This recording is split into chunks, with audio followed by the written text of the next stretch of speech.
Alright, so here's how to change time zone on Windows 11. It's quite simple guys, so let's get started. First of all, you need to go to the start button right over here and right click on your mouse to find out the settings option. So tap on the settings. Alright, then from here you need to select the time and language option. Then from here again, just simply tap on the date and time. Alright, so as you can see, here is my time zone, which is like Central Time US Canada, but you can change this time zone as well. It's very simple. So what you can simply do, tap on this, toggle this off. Alright, and then from here you can manually change the time zone. Like if you select that, you can select this mountain time and many more available here, so I will go with that.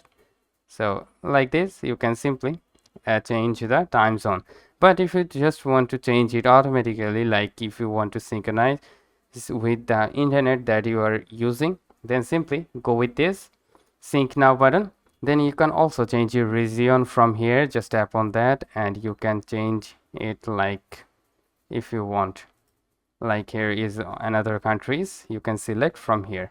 So that's how you can simply change the time zone. So hope this video helps. If yes, please leave a like and comment down below if this works, and have a very good day.